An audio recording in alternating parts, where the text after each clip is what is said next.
Panels with the shared history of South Korea and Japan, South Korean government should rather actively facilitate the remilitarization of Japan in order to counter and cater to the negatives and harms posed by countries like China and North Korea.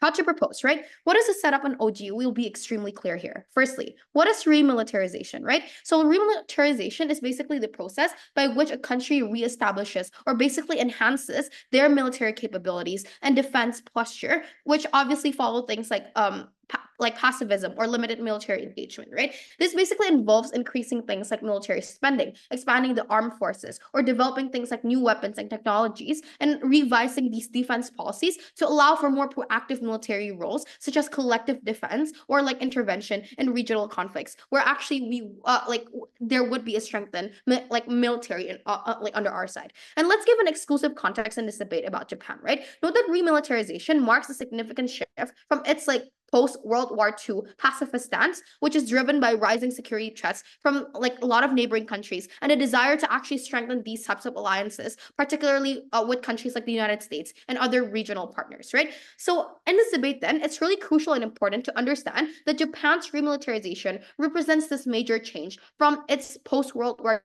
II committed to things like pacifism, which emphasize avoiding military conflict, right? So basically, this shift is largely driven by increasing security threats. Again, we tell you from countries also like from North Korea, Point. missile and nuclear programs, and China's growing military assertiveness, right? Whereas these threats intensifies, like at the end of the day, the military capabilities and spending to actually better protect itself is something crucial and necessary in the first place. Because Japan also seeks to strengthen things like its alliances with the United States and other regional partners, which actually aims for a more active role in regional security efforts. This is the main like goal of Japan in the first place, right? So we tell you that there is this urgency to actually strengthen the military at the end of the day. But then secondly, what does it mean to facilitate remilitarization under our side? This relates to our model where our side supports the active remilitarization of Japan, right? So it basically means like they would be giving support by contributing to things like supplies or actually giving them the resources to do so, right? So there would be this active support, and we actually would enable a country like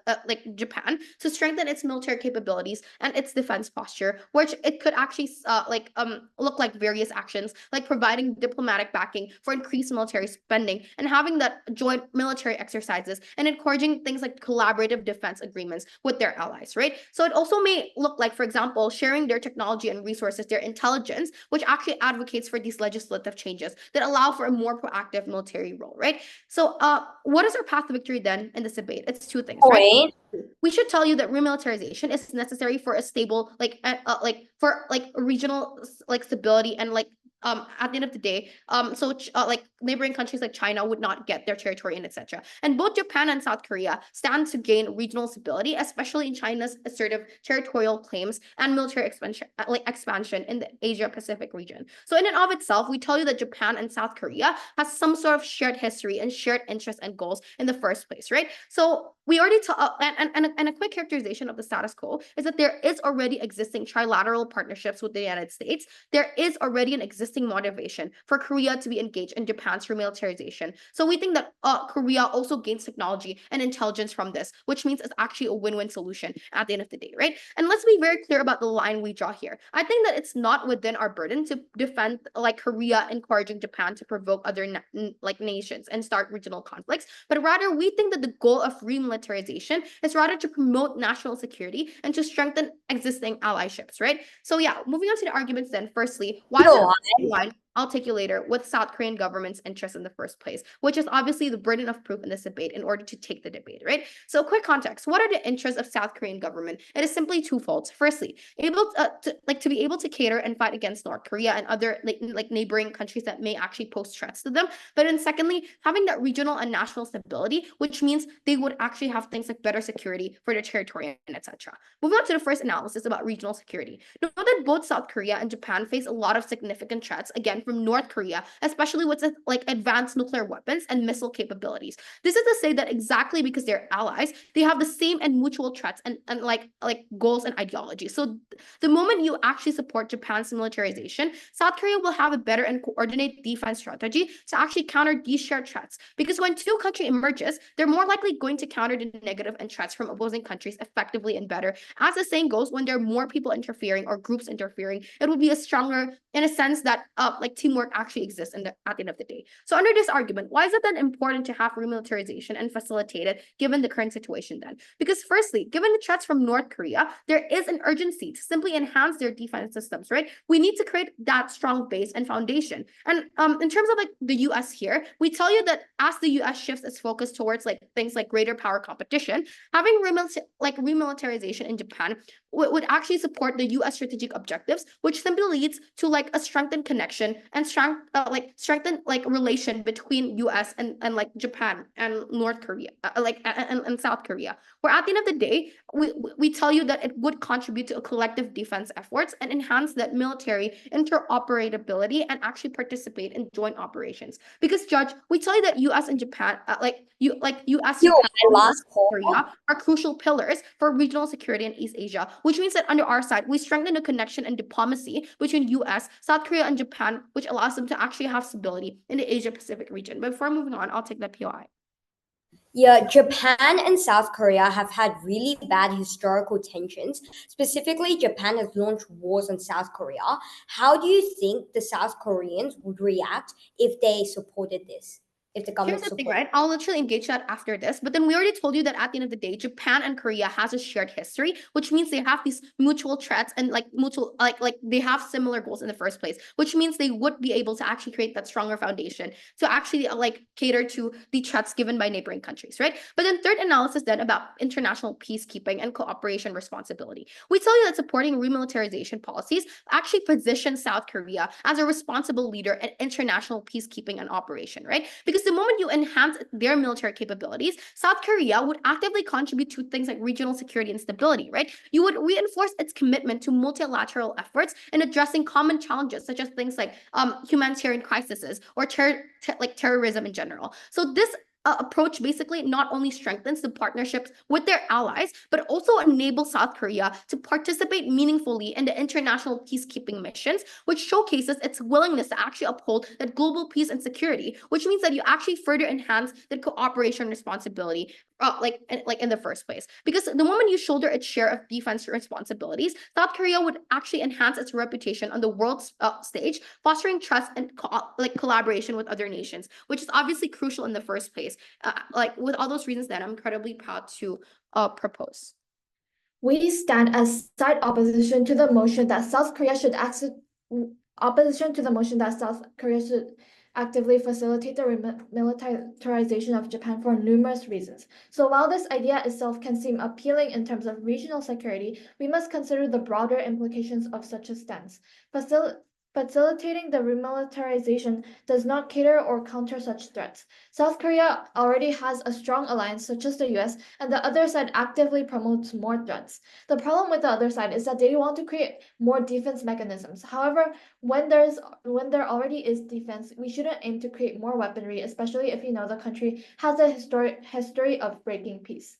So moving straight into rebuttals, the Prime Minister talks about how they want to strengthen like regional security efforts by having like stronger alliances and whatever. But Japanese remilitarization does not directly benefit Korean security, right? Even if you say like, oh, they can be allies, Japan's priorities are not always aligned with South Korea, right? Especially in territorial issues like such as like specific islands or like historical context, right? Japan and its remilitarization may prioritize its own interest over regional corporations, potentially creating security conflicts rather than solutions for Korea, right? Now, the other side talks about collaborative defense. Now, we will respond with this. The assertion that Japan can protect itself through remilitarization overlooks the fundamental principle of the security dilemma that exists today, right? When Japan increases its military capabilities, the neighboring countries, particularly China and North Korea, are likely to perceive this as a threat, right? This perception can lead to an arms race where countries feel compelled to enhance their military spending and capabilities in response, right? So instead of fostering security, Japan's remilitarization, yes. You said that Japan has absolutely no incentive to help South Korea, but it says in the slideshow that this all boils down from the alliance with the US, and US is an active ally of South Korea. What do you have to say about this? So we didn't say that like Japan has no incentive to help Korea at all, but we're saying that they might break off the alliance or like just do stuff that only helps their own interest at any moment, right? We don't have the confirmation that they're gonna like stay loyal forever, right? So we also want to talk about existing US alliance for security for Korea, right? South Korea's alliance with the US already provides a security framework, right? This which reduces the necessity for Korea to support Japan's remilitarization. So the US and Korea alliance already has the capacity to address the major threats in the region, including North Korea, without needing to help Japan's military involvement. So we also think that instead of focusing on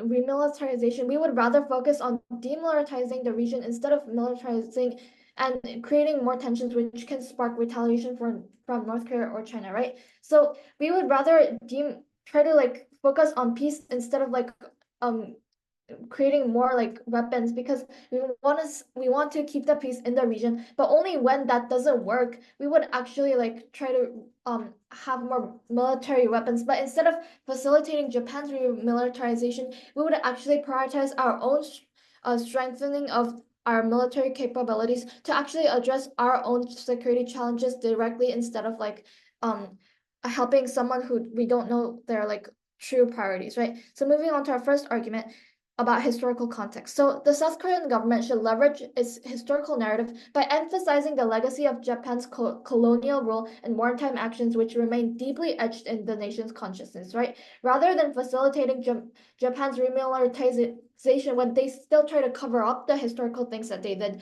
South Korea can actually prioritize initiatives that rather seek acknowledgement and redress for historical grievances, right? This could involve diplomatic efforts aimed at promoting historical education, memorializing shared suffering, and forums for dialogue that allow for the exploration of sensitive historical issues. So by focusing on historical context, we have this impact, right? South Korea reinforces national unity, meanwhile cultivates a public discourse that questions the wisdom of military collaboration with Japan.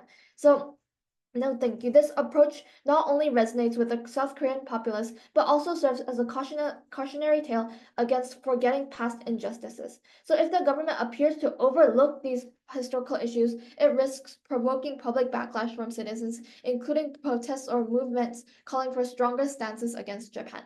So such internal unrest will destabilize regional diplomatic relations and undermine any potential for cooperation that the other side proposes. No, thank you. So moving on to our second argument, we think that this will potentially strain relations between South Korea and other countries such as North Korea or China. So let's talk about China, right? This is Korea's largest trading partner, and cooperation between these two nations is essential. So actively supporting Japan's remilitarization could harm South Korea's diplomatic and economic ties with China, pushing them to view South Korea as aligned with countries that are against them, right? South Korea can maintain a more diplomatic and balanced stance when actually like not facilitating Japan's remilitarization. So this allows Korea to work with both like Japan and China to mitigate tensions to benefit South Korea and the region overall, right? So we also think that it's essential to uphold a peaceful and non-militarized neighboring countries, because since South Korea has been advocating for a peaceful and non-militarized region, especially because of its concerns with North Korea. So supporting this contradicts the previous stance, right? By supporting Japan in its remilitarization, North Korea could potentially see this as a threat and escalate situations leading to a larger conflict that would not exist on our side, right? So the South Korean government should promote regional stability by opposing Japan's remilitarization, framing it as a threat to peace in East Asia. So this can be achieved through diplomatic engagement with neighboring countries, emphasizing the need for collaborative security measures that do not involve military buildup. So now we also stand here to tell you that by taking a stand against militarization, South Korea helps prevent an escalation of tensions that could lead to military confrontations, right? This stance encourages all nations in the region to focus on diplomacy and conflict resolution, thereby fostering an environment where economic collaboration and mutual trust can genuinely actively thrive, right? So a stable region is vital for South Korea's own security and economic prosperity, making this approach exclusive to our side essential for long-term peace. So proud to Panels, given the precarious and very tightrope situation that countries like South Korea and Japan are in right now, where they face the risk of like regional destabilization, we'd say that it's a bad situation that's going to happen on either side. We'd say the South Korean government stands the most to gain from supporting this remilitarization in the long run. Three things to expect from my speech. Firstly, I'll be dealing with the two biggest contentions so far and show how we have a unique case and how we're far ahead from opening opposition. And secondly, I'll also bring a new positive case to strengthen our side, and my refutations will be integrated throughout. So firstly, on the issue of like the principal interests of South Korea and where they should stand on remilitarization. We've told you, like we've already given you three good reasons as to why it's important to like actually support and facilitate these remilitarization. Firstly, because it's just it's actually necessary and it's going to happen on either side, like given the status quo. They try to tell you how Japanese interests are not aligned with South Korea. But two things here. We think this completely ignores our model, where we've told you that because of proximity in the region, we think they have like at least overarching goals. And because of this, like even if they're like not going to encourage and facilitate this remilitarization, they need to be incredibly cautious and actually like pay attention to what's happening and be engaged. They tried to co-opt the benefits of remilitarization by saying that, oh, Korea on our side, we can just remilitarize as well, and this is going to solve our regional conflicts. Look, we think that this doesn't actually do anything because of two things. Firstly, Japan is still going to remilitarize, and we think by the fact that you're not supporting it, that you're even trying to dissuade it and like discourage Japan from remilitarization. This is actually going to seem like a threat, like when you're actually like remilitarizing, like in response to Japan's action. We think this is going to be taken as a sign of aggression and maybe even like and even it's going to be in opposition of the existing like trilateral like treaties and like military partnerships that already exist. And then they had this very big point about colonial uproots and like the unpopularity that's going to happen on our side. But look, we acknowledge that there's very like a complicated cultural history, and there's a lot of grievances that South Koreans have against Japan. We think this exists on either side, but the delta here is what the government has the power to do, what they're able to do moving forward, and how they're able to position themselves in like the international and like also in the bilateral relations. I think that there's already been a normalization of relations. We think we need to look at this in a far more nuanced way. We say that Japan has already invested a lot in Korea's industrialization in the 70s. We think that there have already been normalization treaties. There's also been a lot of soft power exchanges. And given, secondly, that this is such a big policy shift, that remilitarization is obviously something that's really important, we think that South Korea and their government has the interest to engage in this remilitarization, to talk about it and to agree, like to come to their own terms and to be able to gain something from this, and not just to stay aloof or to dissuade this. What is the impact here? We think that it's incredibly important because on side opposition, you're not going to gain anything. You might even stand to lose from like dissuading this remilitarization. And secondly, I'll take you later, if redress is such a big concern on side opposition, sure, we accept that. It's symmetrical. We think that we can still demand reparations, we can still demand public apologies on our side, while still preserving our like military interests and actually being able to like collaborate and facilitate remilitarization. We think there's nothing good that comes out of isolating themselves, and South Korea should not like actually refuse this remilitarization. My argument will extend on this later. So Judge, what's the conclusion that you need to like draw from here? We've proven that there is no way to avoid Japan's remilitarization, being that Japan is going to conduct it on either side because of the turbulent status quo. But our side wins over opposition, because South Korea is not going to be a helpless actor here. We think like they don't just have to hope that Japan is like not going to bother them and like they're going to be able to gain from these remilitarization. I think by facilitating it, by actually like agreeing on their own terms and by giving like arms and like by collaborating and sharing intelligence, being that they're actually able to turn the tide on like regional conflicts. And secondly, then, like really quickly on the tangible benefits, they had an argument about China-Korea ties and how this is going to like how this is going to deteriorate these ties. But we think this is unrealistic and overblown. Why? We see that a stronger Japan, like in coordination with South Korea, can actually contribute to regional stability by providing like a united front and like a bulwark against North Korea and their provocations. This is good and it's pertinent to China because it actually aligns with their interests. They don't want a destabilization of the Korean Peninsula because we think it could lead to incredibly bad things like economic crisis and refugee crisis and military conflict that happens near China's border. We think the comparative here is that by staying detached from these remilitarization, not only are you not going to do anything to like improve the situation of like the Korean Peninsula's conflict, but you're also going to allow China to like encroach on territory and to be able to be more assertive. And this is going to be the part of my argument. I'll take you later. So moving on to my argument then, on the better deterrence that we're going to get against aggressors in status quo, and how we're actually going to address like historical issues by doing this. Let me give a bit more context here to picturize what's happening right now.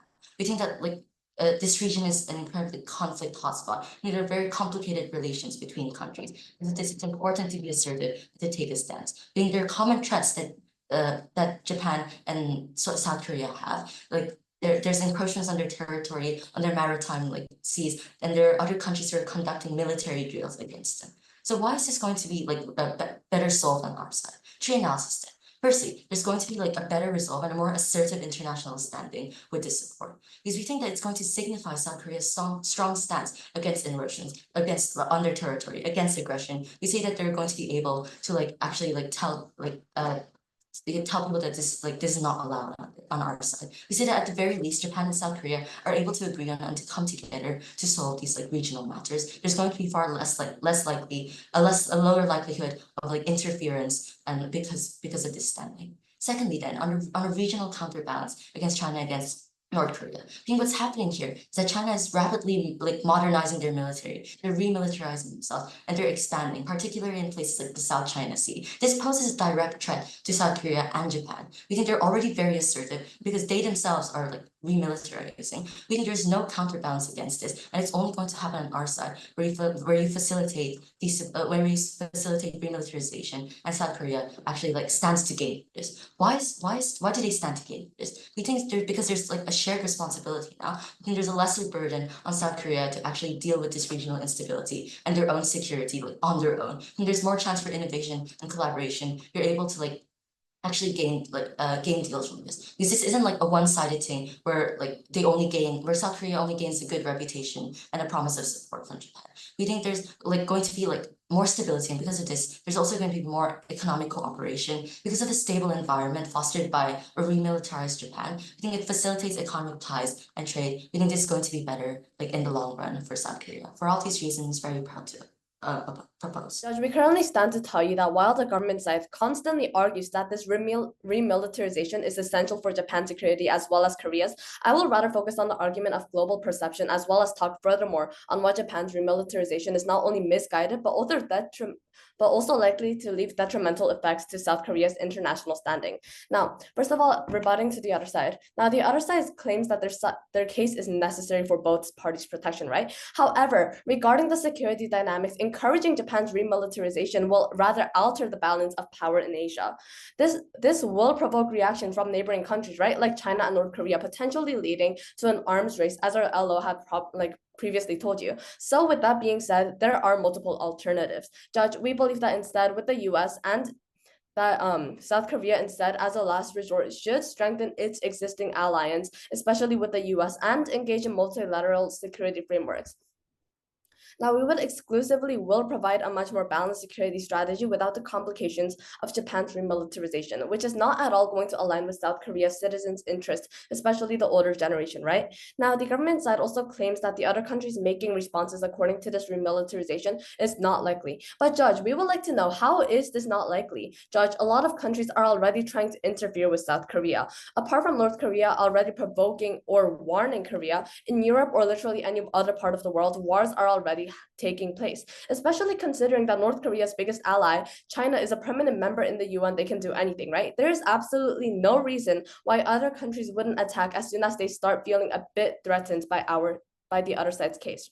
Now, the government side lastly claims that South Korea is not going to be helpless, at least on their side. However, they're not going to be helpless on our side either, right? Because they already have alliances. By actively facilitating Japan's remilitarization, on the other hand, Judge, South Korea will inadvertently cede some of its strategic autonomy. The dynamic in which security and defense would shift will make South Korea much more reliant on Japan's military decisions, in which they cannot be trusted, especially regarding their past historic decisions, right?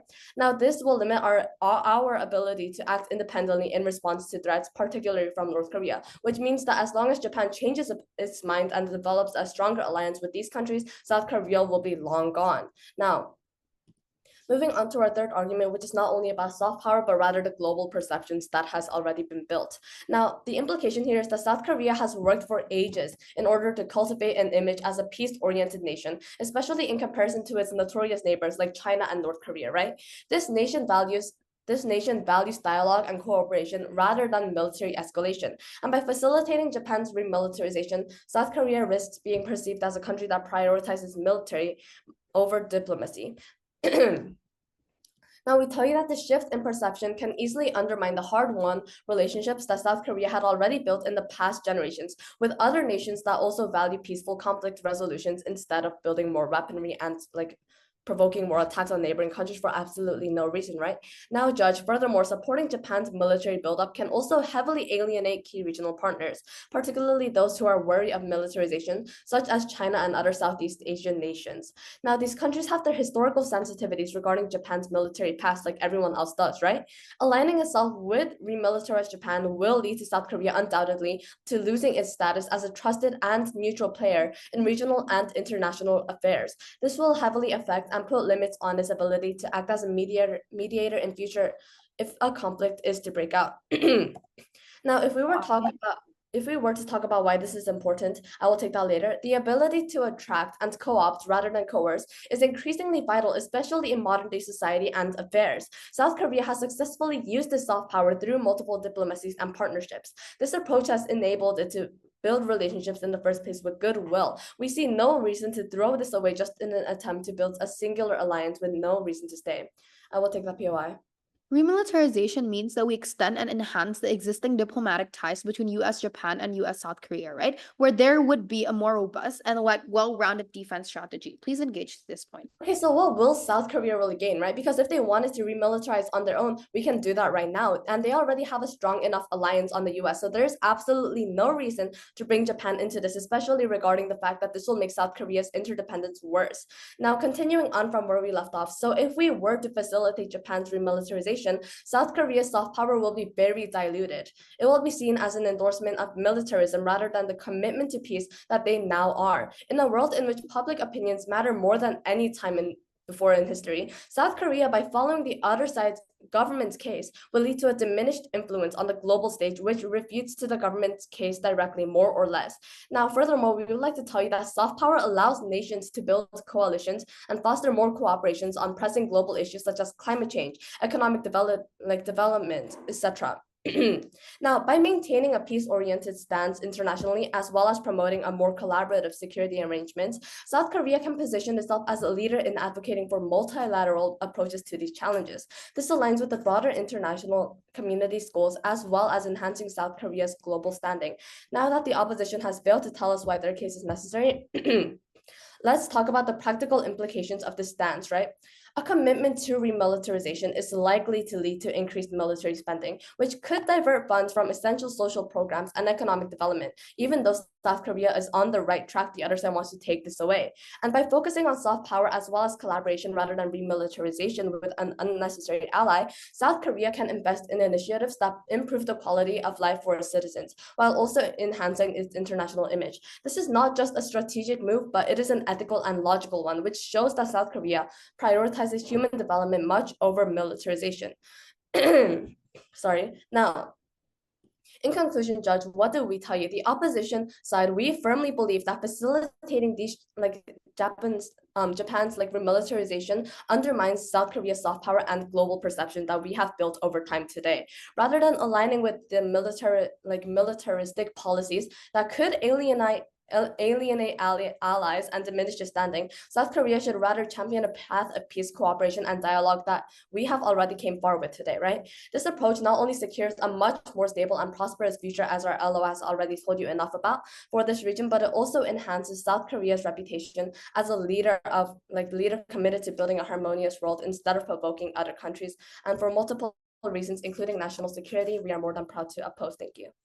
All two teams clearly have shallow knowledge on international relations. Just because of a single rising tension, countries don't radically cut off all deals and relationships with that certain country. This is radical and ridiculous because probably the reason why opening debates, one-dimensional radical analysis on all arguments have no effect in today's debate. Before moving on, a few clarifications. First of all, the main enemy of South Korea isn't Japan anymore. The main enemy of South Korea right now is literally North Korea. There's significantly lower worse feelings towards Japan in the first place as well under in status quo. First of all, I want to talk about why OG is worse than under our side of house and some of the things that OG hasn't done in today's debate. While we appreciate OG's efforts on caution over this sensitive matter, we think that they were a bit too cautious and held back too much information and analysis. OG is fair in analyzing existing alliances with Japan, U.S., South Korea, and why facilitating the remilitarization will reinforce this. However, note that their analysis only stops there and comes with very minimal one-liners on the beneficial impact of this in the first place as well. Secondly, they don't give reasons as to why we're willing to raise military tensions to preempt North Korea, and then they don't give reasons why Japan would be willing to be the middleman of this part, and they also don't prove why in the policy that Japan will be willing to share its technology with Korea for remilitarization. A field would be completely unrelated to militarization. They have good ideas. They don't have while they have good ideas, they don't give any reasons or proper mechanisms as to why this would be real. Only on CG do we properly clarify why both Japan and South Korea will be willing to concede in this agreement. International relations isn't a one-way trade. Also, they replied to a POI proposed from OO on the tensions between South Korea and North Korea. Their answer was completely wrong. It's not because they have aligning goals. It's because that North Korea and Japan, the bigger, more existing current enemy is North Korea in the first place. With that in mind, moving on to few rebuttals to opening opposite side. Opening opposite side's main point in this debate was on the instability between Japan and Korea in status quo, and why citizens will be infuriated. They say that Japan could break off any alliance or contract whenever they want to because we're actively giving. First of all, I want to give a few rebuttals onto why citizens won't be infuriated. First of all, it's already been over 70 years since there's been a period where South Korea has been invaded by Japan and controlled over Japan. Time passed by and there's significantly less worse feelings to Japan within South Korean citizens in the first place, especially towards the younger people that were born way later. This highly mitigates the fact that South Korean citizens will be mad because in most times the only older demographic of people who still don't like Japan anymore, and South Korean citizens already know the fact that Japan will be beneficial to them if they have a stronger alliance as well. Secondly, for Japan's remilitarization to happen, there has to be existence of reparations and justifying the wrongful actions that have done during the period of colonization and World War II. Note that this is likely as big countries like the United States of America and institutions like the UN have an incentive to make the world more justified and create justice to the world. These entities will only allow it and support Japan's remilitarization when past wrongdoings are cleaned up and reparations are made, like how Germany has done in the past as well. In the process, it's likely that South Korean citizens will be able to get reparations for actions like the Comfort Women and killing Korean citizens for the war and solve territorial conflicts like Dokdo in the first place as well. The difference between OG and CG is that while OO just asserts that there will be reparations, we provide to you lines of logic on why things like reparations and changes will be made under on our side to the House and why this leads to positive benefits towards the South Korean citizens, such as better trade relationships and such as more tourism happening in both worlds as well, and which leads to the benefit of South Korean citizens as well. But last rebuttal on worse relationships with Korea and China. One thing I want to clarify before moving on to my rebuttals, whether or not there are any military supports, escalation within the Northeast Asia region is extremely difficult to happen. Why is this true? First of all, Northeast Asia regions are completely intertwined with trade relationships. While Japan and China have bad political relationships, while Korea and Japan have fairly bad political relationships, these countries have an incentive to not raise tensions because that harms their economy significantly. All of these countries are large trade partners in the first place as well. Global society has an incentive to stop tensions to rise in these kind of regions as well. Because first of all, Korea is a large manufacturer of semiconductors for all regions on the global scale, China's multiple factories, and much more. But the only tension that might rise within the region is North Korea and South Korea, because North Korea doesn't care about general global thoughts and they're already in war in the first place, which is why maybe the conflict that can happen is North Korea and South Korea that will address in my extension. I think this is better reply than what OG did, which is why O is irrelevant and why we're better than OG. With that in mind, I'll move on to extension of my additional security preemption measures towards North Korea. First of all, why are we justified to support militarization to Japan? This is an actor debate, specifically the actor being the South Korean government. This means that the burden of today's debate is if we properly justify that remilitarizing Japan is within the government's incentive as well. So let's take a look at current status quo. When you first think of South Korea, other than its culture, it's also widely known for its tensions with North Korea in the first place as well. May I emphasize that we're resting war, but military tensions are becoming higher and higher in South Korea already as well. After the Moon Jae presidency ended, President Yoon Suk-yeol, as of now, has taken a completely different stance of the relationships between North Korea as well. What you see nowadays, or what we see, is that South Korean citizens right now is North Korea are sending balloons filled with toxic material over to the country quite frequently. It doesn't stop from there as well. Citizens are continuously receiving alerts from news outlets that North Korea is militarizing the 38 line, the border between South Korea and North Korea, extremely heavy. It's arming to prepare for aggression and war. Now, if South Korea was the one that started to militarize, that wouldn't be the problem. But now it's that as the government side, we cannot just stay until watch North Korea hide in military tension itself, throwing missiles in the sea and sending toxic balloons and arming its border more heavily in the first place as well.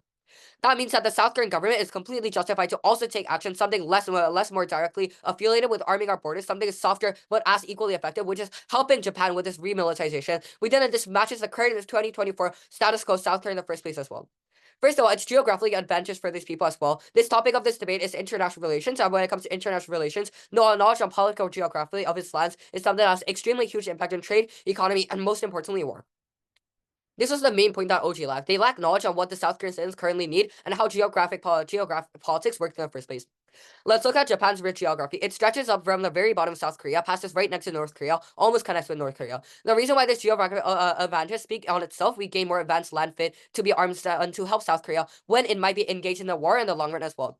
But furthermore, the benefits of this also applies to South Korean citizens as well. They're important stakeholders within this debate because they're also within the interest of the government as well. Citizens feel more mental comfort when they have a strong ally that can come to them within an hour on a pilot on a fighter jet, fighter jet, which is Japan in the first place.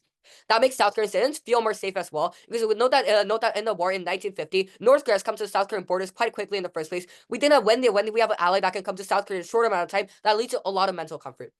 Lastly, this is different as we engage in the real current enemy of South Korea, and it's only us that provide us what's better for South Korea and stops tension from rising, because sometimes the best defense is attack, which is in the form of helping Japan's remilitarization. Without this mechanism, OJ cannot stand because they have simply limited mechanism on why they help national security. We also benefit the individuals and the general society of South Korean individuals as well. For these reasons, so proud to stand for closing government. Judge, all three other teams clearly have shallow knowledge on active debates because all arguments have never dealt with South Korea's incentives properly. Thus, so proud to oppose then. I'll do 6 things in this speech. First of all, clash on defense. Second of all, a clash on North Korea. Third of all, set up. Fourth of all, point on why you get less support from the public. Fifth of all, a point on why you get less trade and development. Finally, weight. First of all, defense. We hear a few main pushes from OG. First of all, collective defense. We first of all don't see why Japan is just going to be so good. We saw what Japan did with the military. We saw them bomb and kill 10 million people through their military. We think giving them this military is just something we cannot do, and we can't risk South Korea. We can't risk the reputation in by helping Japan. We also just thought it was far better to just create allies with other countries other than Japan, for example, the US, because the US is just far more powerful and already has all the resources required. Second of all, their other push was on shared interest and why they'll team up. I thought, first of all, it was just so unlikely to work. As I point out in a POI, they just have so bad historical tensions where Japan used to launch missiles to South Korea that it just simply would not work. It just would not work for the historical reasons, but also South Korea is just more likely to increase security in their own area because they lose resources by helping Japan. They also just have historical tensions and they don't directly benefit from helping Japan. Their final claim was on putting South Korea as an international peacekeeper. Note this is simply just not as important. As soon as Japan launches attacks, South Korea is actively responsible for this. And I just think South Korea clearly does not want to be viewed as a villain if Japan actively attacks. On the second clash on North Korea, CJ didn't give us much good mechanization other than detailed geographical information. For their claim on more protection, we just thought it was much better to help South Korea first help South Korea's military using all of their military resources themselves rather than helping Japan, because helping South Korea brings tangible impacts in allowing them to be able to have a better military rather than helping Japan, which could just end up leading to really bad historical repeats. Now onto some setup. Just generally, what are South Korea government's incentives? We thought first of all it was just to gain support and get revoted, and second of all help the countries through trade and developing the economy / leaving a legacy. We're going to prove to you through our case how we're able to uniquely achieve these benefits. So first of all, my first point is on less public support. No, this is an act debate focused specifically on the government. No team has provided arguments that directly link to the government's incentives that we're going to prove to you. Under this point, three things. First of all, why the government cares about public support. Second of all, why the public doesn't want remilitarizing with Japan.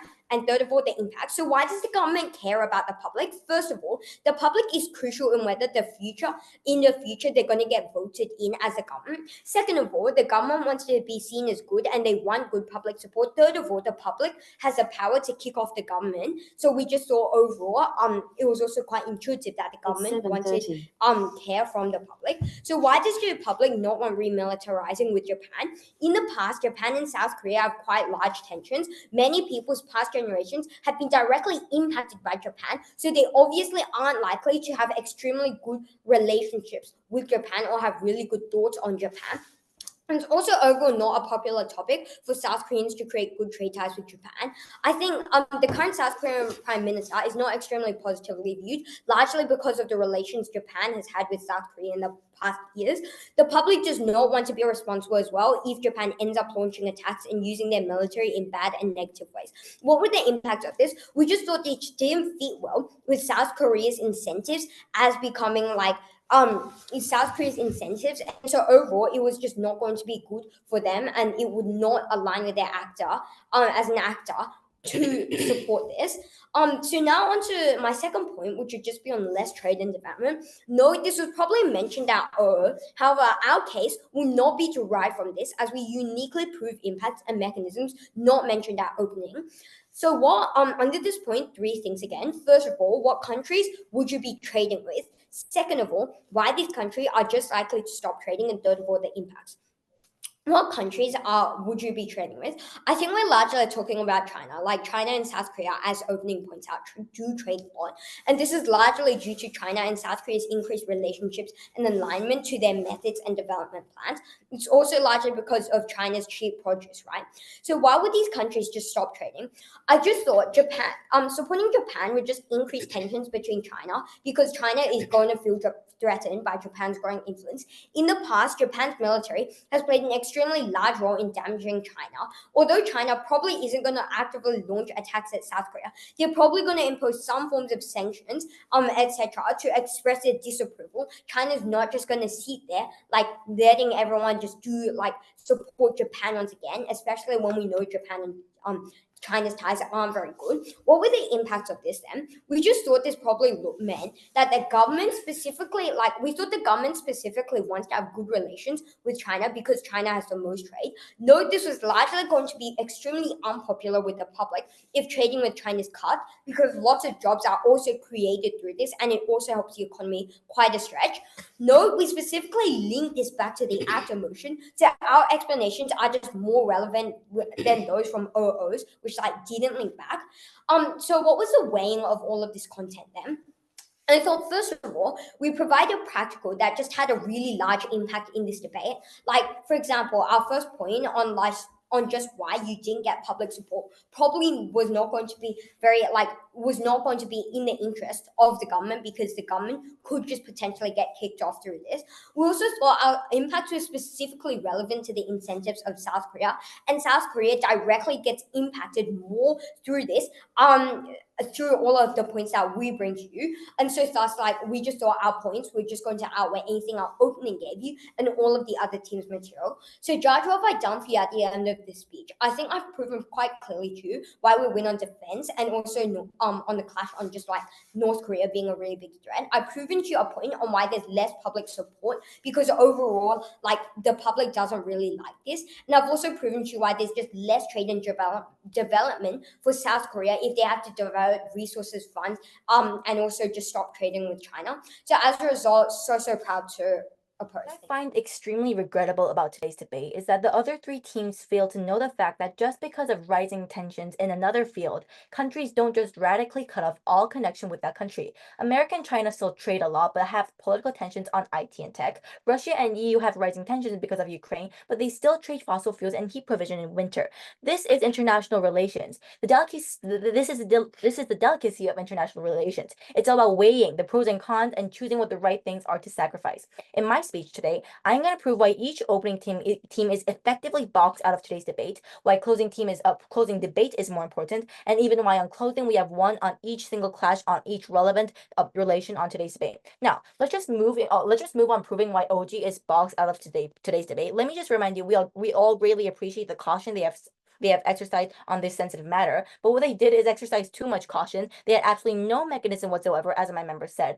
My member only explains the best OG does give vague themes on benefits of what happened. They can't take credit for these ideas is because without my member's mechanism, these arguments can't stand at all. All they're doing in this debate is laundry listing a bunch of widely known facts of what the political status quo and saying the benefits would be more alliance.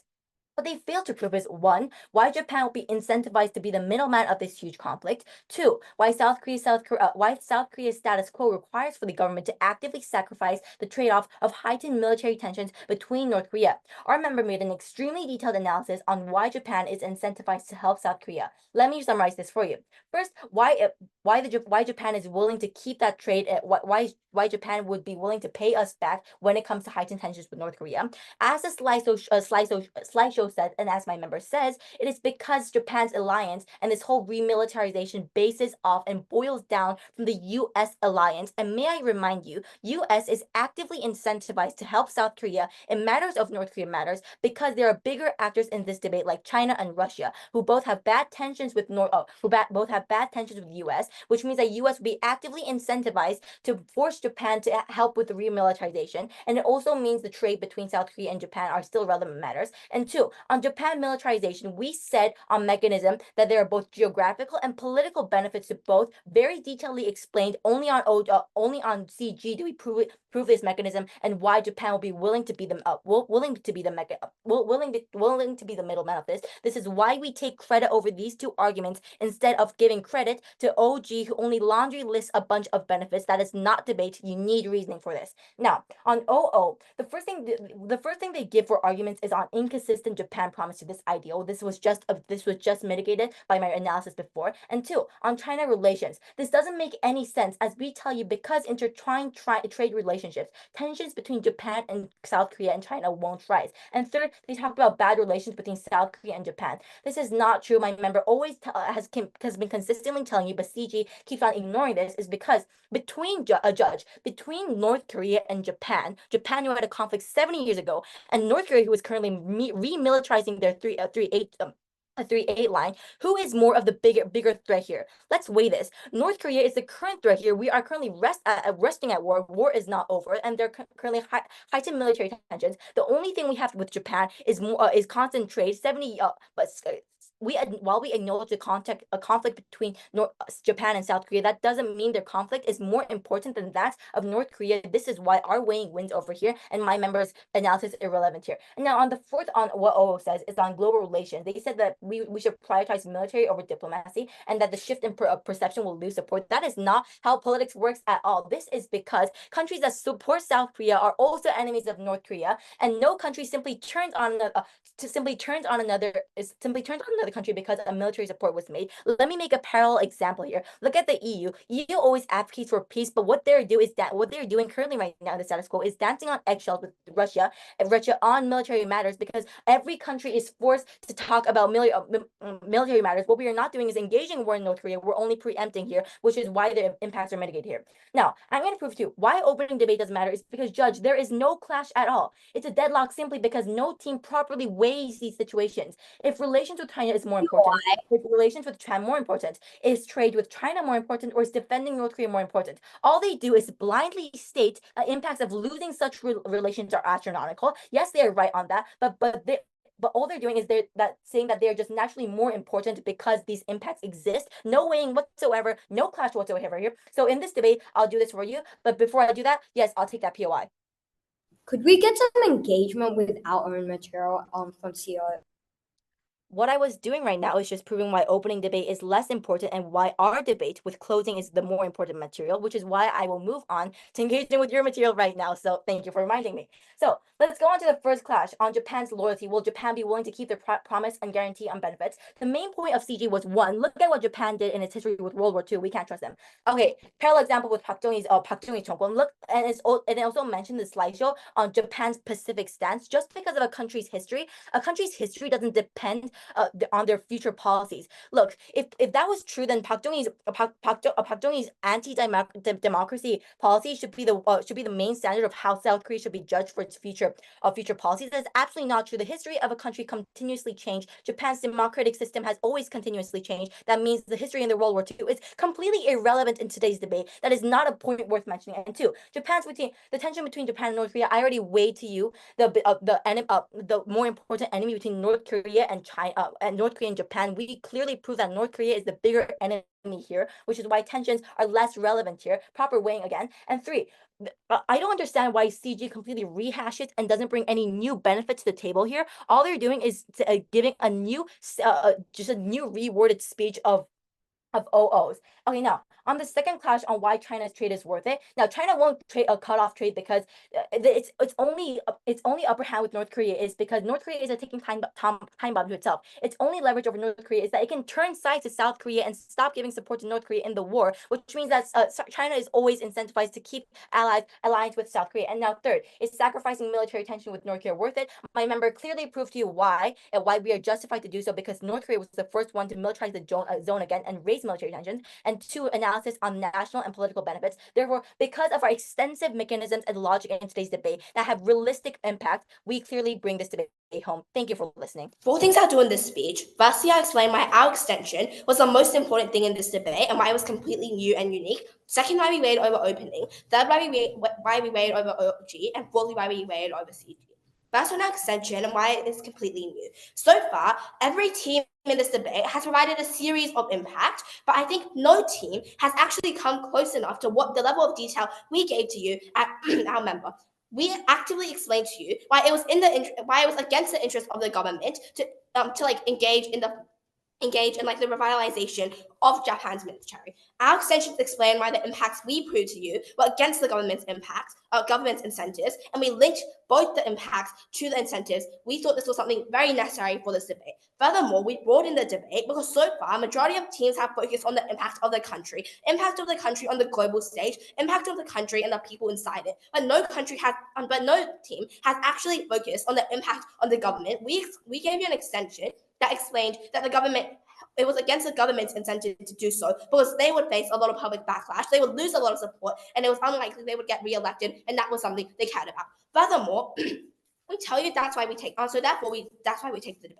Moving on to CG's responses, I'd just like to note that our extension was basically not responded to. And I think the responses we did hear from CG was mainly this: China is not that big of an enemy to them. But I think this thing to say is that China is in the region with these two countries. So if they increase aggression and increase their military, then it's very likely that China would take action in a response. Also, we tell you that and they also gave you this claim on our claims are derivative. I think I already told you this earlier, but I just think our claims are new because we linked the impact to the government, to the incentives of the government, and we also provided new impacts and mechanisms. Furthermore, we gave you a completely new claim on why the government had no incentives to do so, and why it was against the we analyzed the incentives of the government one by one and explained why it was against all its incentives. We thought this was completely new. Okay, next thing on why we weighed about opening. I think opening never addressed why they had a direct impact on the actors stated in the topic. I think it's a very necessary thing because this is an active debate. The South Korean government was probably something you did care about. We addressed this and it was missing from this debate. I thought this was something you cared about. Also, we simply weighed over them on impact. We explained why South Korea was so detrimentally impacted and the backlash that the government would face. We went on scale and severity. Third, then on OG mainly focused on a few things. They focused mainly on regional security and security in general. I think my member has mainly responded to this, but just a summary, a few responses here. Firstly, it is unclear why they would put these resources towards Japan rather than their own security. Japan is already known to be sometimes a very unstable country, and I don't think government was able to prove to you why South Korea had the incentive to go protect Japan rather than themselves, especially because there were so many historical issues between the countries and the backlash that the government will face. It is unclear why the government would go against all of this and still go help Japan rather than helping themselves. Furthermore, we tell you it simply outweighed all of them because the backlash received from China to South Korea would be incredibly detrimental to the country's economy. We tell you that when you anger China, it meant things like sanctions, it meant things like they stopped trade or they increased the price of trades. Therefore, we think it was against South Korea's interest to do so because it would be horribly detrimental to the economy. We simply went over them on scale. Fourth, I'll explain to you why we went over CG. CG gave you a few claims. Firstly, they tried to explain to you that just because countries have bad relations, it does not mean they will cut off relations. And I think the only mechanism for this was to give you a few cherry-picked examples of when this was true. But I'm going to prove to you why specifically for South Korea, this was untrue. Although in some cases it might be true, I'm going to explain why for South Korea and Japan, it was just very unlikely to be true. I'm going to do a few things here. Firstly, we repeatedly explained to you this was unlikely to be true for a few reasons. Firstly, the government would just face a lot of public backlash. And once again, I think this was just against the government's interests and incentives, and therefore it's just very unlikely they would support it. And secondly, we tell you even if the government did go support it in opposition's best case, I think as soon as this government would immediately, after the election period is time period is done, they'd immediately just get voted out and be replaced with a new government that was unlikely to do anything related to South Korea. Secondly, we told you that Japan can tend to be unstable. We saw it in the historical times when Japan actually on people later and have these historical differences. And I think opposition's only response once again to this was to give you an example of when this didn't happen. I'm going to tell you that every country is different, every country's needs are different, and every country's incentives are different. You cannot just get another country and say, because this country did that, South Korea will do this. I think it's completely irrelevant. And therefore, I think this claim still stands. Yeah, I'll take that PR. Why would there be backlash if citizens feel that North Korea is a bigger threat than Japan? Okay, I think some people's minds work like this.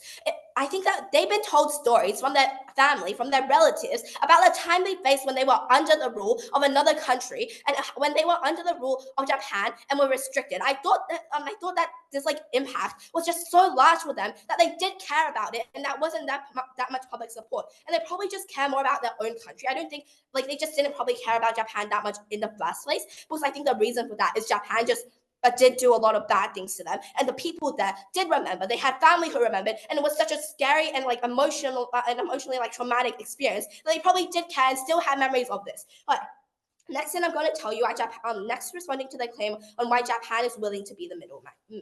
I'm just going to do a few responses here. Firstly, just to say this isn't the main focus. I think we just care more about South Korea, and the thing we actually proved to you at Seoul was just so important. It was so likely, and it had such a scale, and impacted so many people. It had such a severity of scale. We just care more about that. And also, even if you did believe that claim, I'm going to give you a few responses on why this was simply untrue. I think taking them at the best case, when Japan was unwilling to be the middleman, which I don't think they've proven, I'm going to tell you that it's unlike that they probably wouldn't mind being the middleman. But I think the thing to say here is also know that South Korea was was just against their interest to do so in the first place. Because Japan probably did want the support. I think since Japan had a long period of time where they didn't expand that much on their military, it meant a lot of the time they just need to build up from scratch or didn't have that much materials to build up with. They probably would appreciate the support. That respond to the claim when they will team up. I'm going to tell you this. Japan doesn't care that much about North Korea. Their focus when they're remilitarizing is probably China. So we think South Korea should put much more effort into strengthening its own security. And again, it's unclear why they actually had the incentive. We therefore outweigh them on scale, likelihood, and severity. Therefore, at the end of this, what have I done? I've explained to you why we were the team who gave you the most detailed analysis of the incentives of the South Korean government, and by assisting in the remilitarization of Japan went against these incentives. We provided new and unique rebuttal, and we explained why our extension was the most important and equally unique as all the others. Incredibly proud to provide.